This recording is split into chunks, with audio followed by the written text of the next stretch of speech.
Bismillahirrahmanirrahim. Assalamualaikum warahmatullahi wabarakatuh. Kembali lagi bersama Ibu Lilis Inaya di Undang-Undang Kesehatan. Baik, mata pelajaran yang akan kita bahas adalah kompetensi dasar 3.3 memahami obat berdasarkan perundang-undangan dan 4.3 mengidentifikasi obat berdasarkan undang-undang. Materi pokok yang akan kita bahas adalah golongan obat bebas dan obat bebas terbatas, golongan obat keras, golongan obat wajib apotik, golongan psikotropika yaitu Undang-Undang Nomor 5 Tahun 1997, Undang-Undang Nomor 35 Tahun 2009 tentang narkotika dan obat tradisional. Di mana menurut Undang-Undang Kesehatan Nomor 36 Tahun 2009 bahwa obat adalah bahan atau paduan bahan termasuk produk biologi yang digunakan untuk mempengaruhi atau menyelidiki sistem, fisiologi atau keadaan patologi dalam rangka penetapan, diagnosis, pencegahan, penyembuhan, pemulihan, peningkatan kesehatan dan kontrasepsi untuk manusia. Di mana perlu diatur dalam peredaran obat, yaitu PP nomor 72 tahun 1998 tentang pengamanan sediaan farmasi dan alkes, bahwa setiap kegiatan atau serangkaian kegiatan penyaluran dan atau penyerahan sediaan farmasi dan alkes baik dalam rangka perdagangan, bukan perdagangan atau pemindah tanganan. Karena obat ini banyak sekali bentuknya dan sediaan yang beredar di Indonesia. Sehingga tujuannya itu agar masyarakat atau konsumen, dalam hal ini pasien, akan mendapatkan obat yang tepat, memenuhi syarat mutu, keamanan, dan kemanfaatan dari setiap obat yang beredar. Nah, untuk meningkatkan keamanan dan ketepatan penggunaan serta pengamanan distribusi, obat digolongkan. Itu diatur dalam Permenkes yang sebelumnya itu nomor 17 tahun 1993, kemudian diperbaharui menjadi Permenkes nomor 949 tahun 2000. Di situ dijelaskan tentang wajib daftar obat jadi. Nah, penggolongan obatnya terdiri dari obat bebas terbatas, obat wajib apotek, obat keras, obat psikotropika, dan narkotika. Nah, ini penandaan daripada penggolongan obat, di mana ini adalah penandaan obat yang terbuat dari bahan kimia, sedangkan ini adalah obat yang penggolongan obatnya dari bahan alam atau obat tradisional. Nah, kita akan bahas satu-satu. Obat bebas adalah obat yang dijual bebas di pasaran dan dapat dibeli tanpa menggunakan resep dari dokter.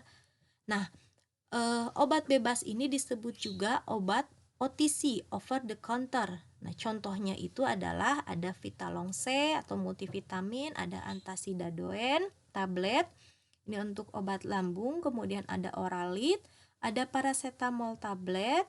Nah, ini penandaannya itu yaitu lingkaran hijau dengan garis tepi hitam. Nah, ini. Jadi sebenarnya untuk mempermudah penggolongan obat, kalian bisa mengetahuinya dari penandaan pada kemasan obatnya.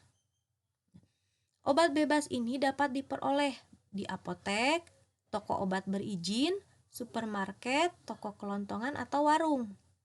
Nah, ini pada umumnya biasanya digunakan untuk analgetik atau pereda nyeri ringan, kemudian penurun demam, suplemen vitamin dan mineral. Nah, untuk penandaan ini untuk obat bebas dan obat bebas terbatas itu diatur dalam SK Menkes nomor 2380 tahun 1983. Kemudian obat bebas terbatas. Obat bebas terbatas adalah obat yang sebenarnya termasuk obat keras, tetapi masih dapat dijual atau dibeli bebas tanpa menggunakan resep dari dokter. Tetapi harus disertai dengan tanda peringatan seperti dosis, indikasi, kontraindikasi, dan peringatan. Nah, ini penandaan daripada obat bebas terbatas itu adalah dengan lingkaran biru dengan garis tepi warna hitam. Nah, ini contoh-contoh obat bebas terbatas. Ada Bufek, di mana isinya adalah ibuprofen. Profen, kemudian ada CTM tablet, itu chlorpheniramine maleat, dan ada Paramek. Nah, obat bebas terbatas ini masuk ke dalam daftar W, di mana menurut bahasa Belanda itu adalah waarschuwing, yang artinya adalah peringatan. Jadi, obat yang pada penjualannya itu harus disertai dengan tanda peringatan. Nah, dalam menyerahkan obat bebas terbatas itu harus memenuhi persyaratan. Yang pertama itu adalah obat tersebut hanya boleh dijual dalam bungkusan asli dari pabriknya atau pembuatnya. Jadi, kemasannya tidak boleh dibuka. Misalkan tadi ya, Paramek tablet, itu tidak bisa belinya cuma 1 tablet, tapi harus 1 strip. Kemudian, pada penyerahannya oleh pembuatnya atau si penjual harus mencantumkan tanda peringatan. Nah, tanda peringatan ini ada P1 sampai P nomor 6. Nah, tanda peringatan ini berwarna hitam, ukuran panjangnya itu adalah 5 cm, lebarnya 2 cm, dan memuat pemberitahuan berwarna putih. Nah, ini P nomor 1 yang bertuliskan awas, obat keras. Bacalah aturan pemakaiannya. Nah, ini contohnya. Jadi di dalam kemasan di dusnya atau langsung pada botol kemasannya itu ada tulisan P nomor 1, awas obat keras. Kemudian P nomor 2, awas obat keras hanya untuk kumur, jangan ditelan. Ini contohnya ada betadine gargle atau obat kumur. Kemudian ada Tantum verde. Ya, ini di sini ada tulisannya P nomor 2. Nah, kemudian P nomor 3, awas obat keras hanya untuk bagian luar dari badan. Ini contohnya itu seperti salep ultrasilin yang isinya adalah cotrimazole. Ini untuk obat kulit jamur. Kemudian ada povidone iodine solution. Ini untuk obat luka atau betadine solution. Ya. Kemudian P nomor 4, awas obat keras hanya untuk dibakar. Ini contohnya ada sigaret asma ya, yang mengandung skopolaminum, tapi ini sudah terbatas penggunaannya. Nah, kemudian P nomor 5, awas obat keras tidak boleh ditelan. Ini contohnya adalah Dulcolax suppositoria atau yang isinya adalah bisakodil. Ini untuk memperlancar BAB yang dimasukkan ke dalam anus. Nah, kemudian yang terakhir adalah P nomor 6. Awas, obat keras, obat wasir jangan ditelan. Nah, ini contohnya adalah superhoid. Ini contohnya ya, ada tulisan P nomor 6 untuk obat wasir. Kemudian ada obat wajib apotik. Nah, obat wajib apotik ini adalah obat keras yang dapat diserahkan oleh apoteker di apotek tanpa menggunakan resep dari dokter.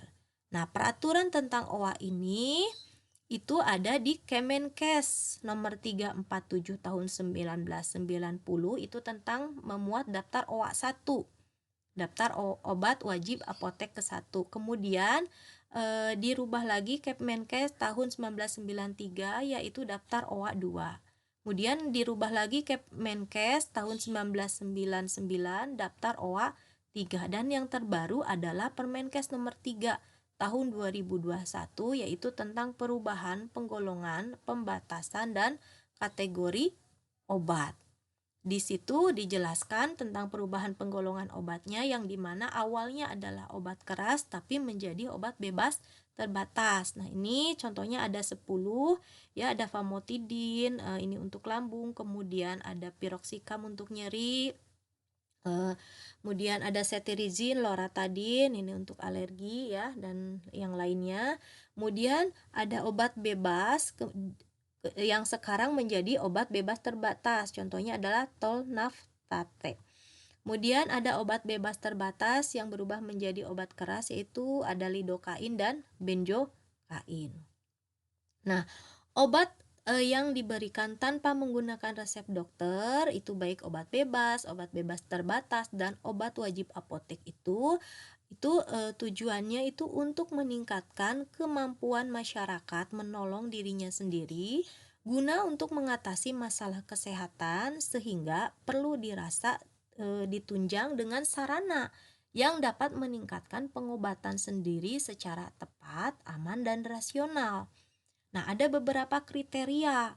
Di antaranya, yang pertama, itu tidak dikontraindikasikan untuk penggunaan pada wanita hamil, kemudian anak di bawah umur 2 tahun, dan orang tua di atas 65 tahun atau lansia.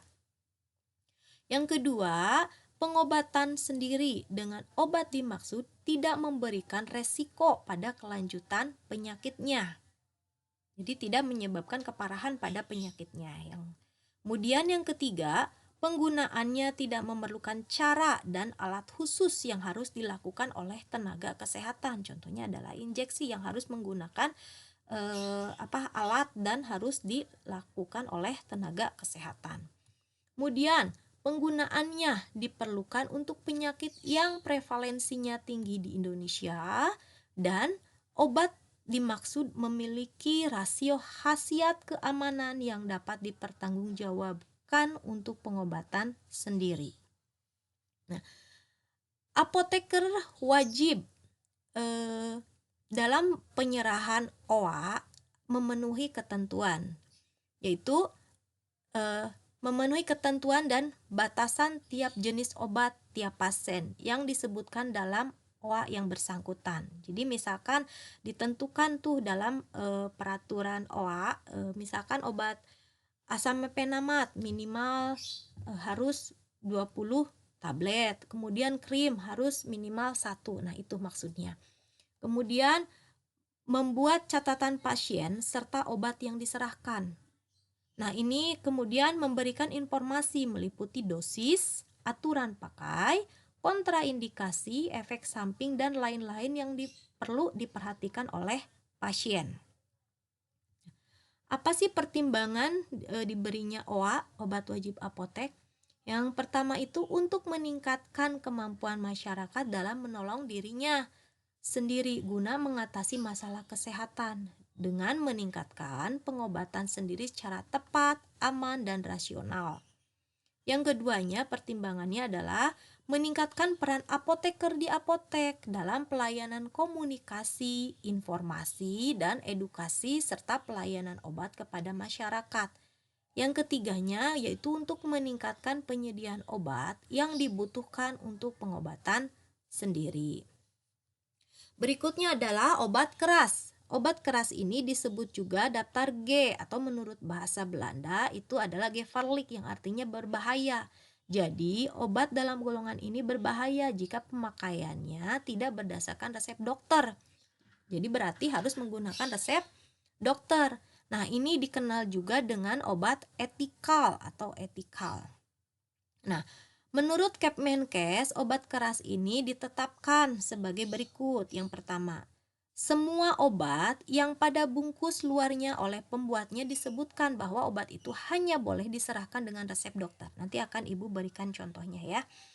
Kemudian semua obat yang dibungkus dipergunakan secara parenteral baik dengan cara suntikan maupun dengan jalan merobek rangkaian asli dari jaringan.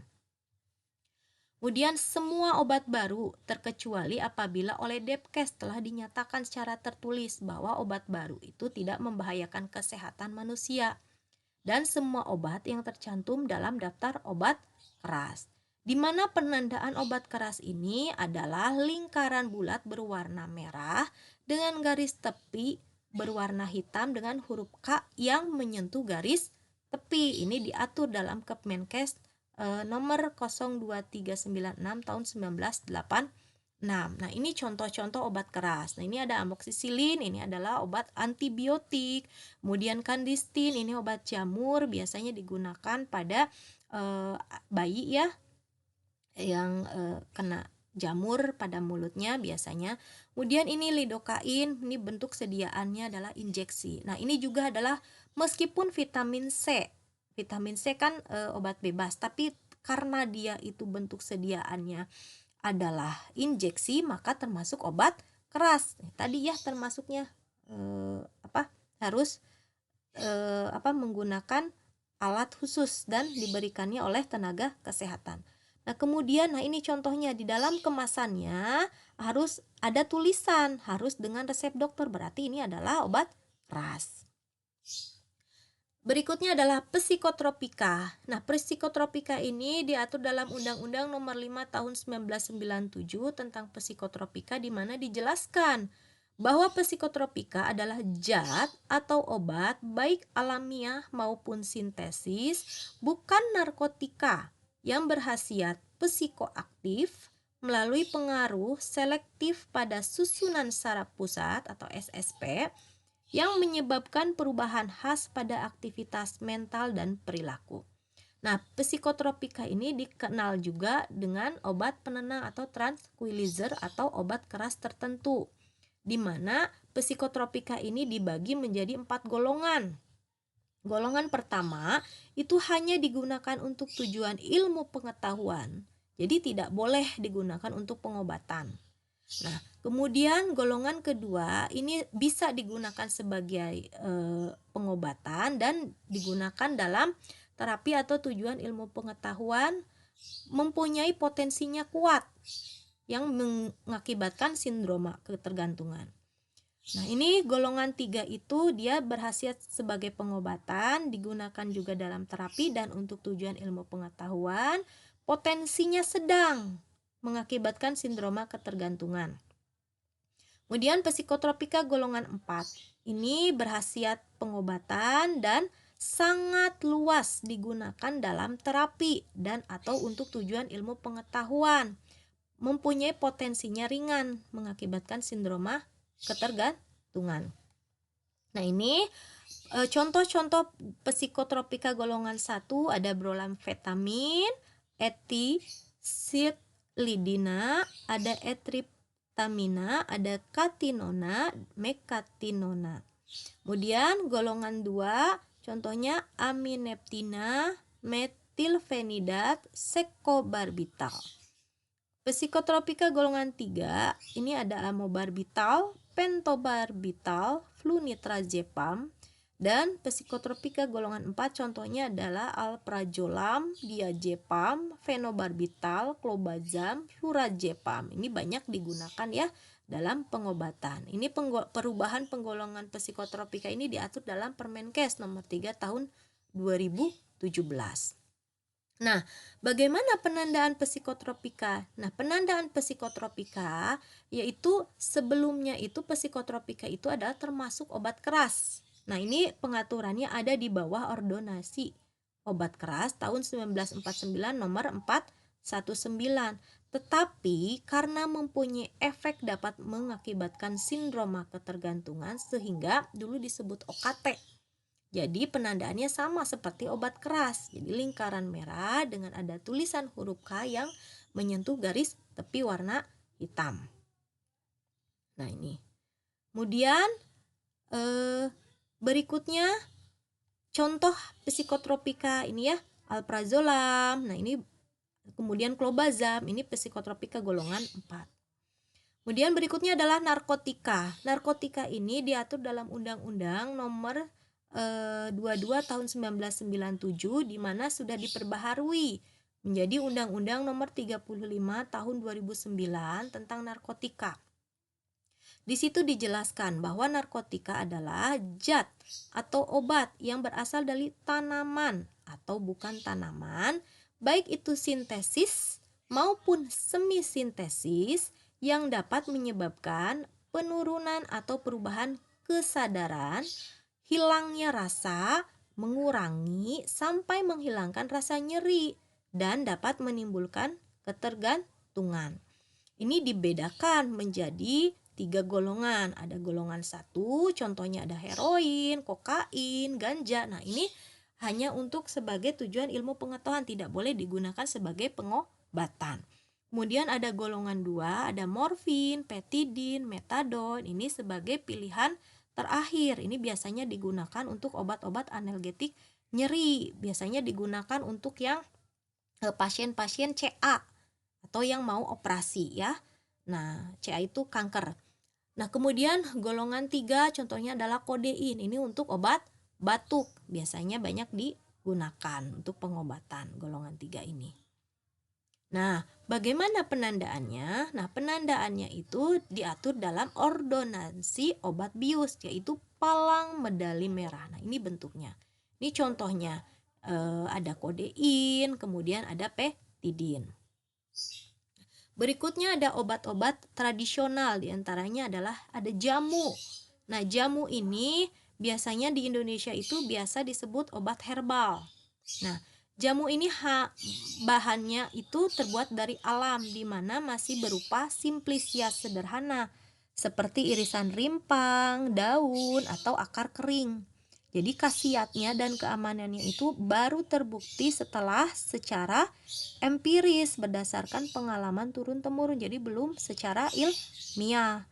Nah, ini contoh jamu yang sudah ada di pasaran, yang sudah diproduksi oleh perusahaan besar adalah ada antangin JRG. Ini penandaannya ada berupa ranting yang ada daunnya.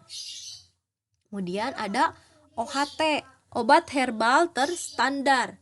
Nah, obat herbal terstandar ini adalah jamu dapat dinaikkan kelasnya menjadi OHT.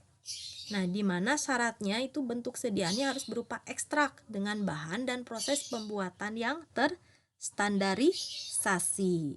Nah, OHT ini harus melewati uji praklinis.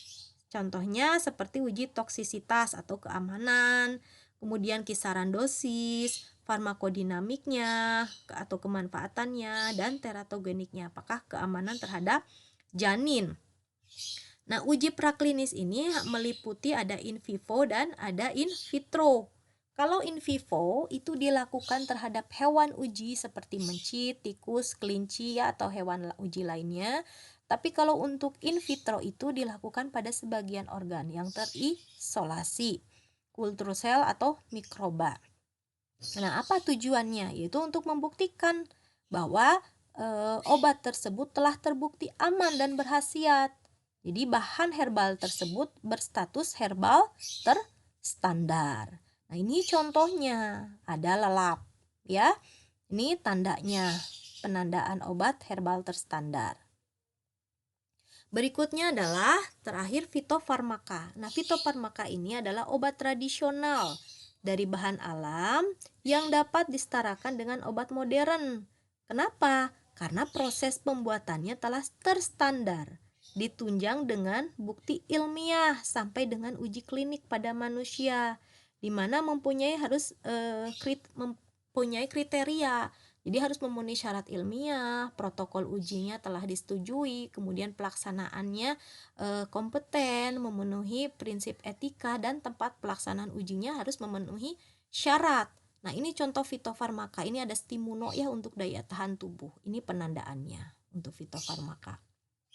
Nah, apa sih perbedaan daripada jamu, obat herbal terstandar, dan fitofarmaka? Nah, ini penandaannya. Kemudian secara bahan terstandarisasinya, kalau jamu itu tidak terstandar, jadi bebas saja mau jahe, misal contohnya jahenya mau besar mau kecil, kemudian panennya juga bebas. Tapi kalau obat herbal terstandar dan fitofarmaka itu bahannya harus terstandarisasi. Kemudian bagaimana klaim khasiat dan uji klinisnya? Kalau jamu masih berupa bukti empiris, jadi belum ilmiah, hanya secara turun-temurun, ya. Kemudian untuk OHT itu bukti empiris dan uji praklinis, jadi sudah ke hewan, uji coba ke hewan. Sedangkan fitofarmaka dia sudah ke uji praklinis dan uji klinis, sudah pada manusia juga. Kemudian bagaimana kode registrasi di BPOM-nya? Dia kalau untuk jamu dan OHT itu TR kode registrasinya, sedangkan untuk fitofarmaka itu FF. Dan jamu herbal terstandar atau OHT dan fitofarmaka ini harus memenuhi CPO-TB, ya, cara pembuatan obat tradisional yang baik. Baik, demikian penjelasan yang dapat Ibu berikan tentang penggolongan obat. Terima kasih. Wassalamualaikum warahmatullahi wabarakatuh.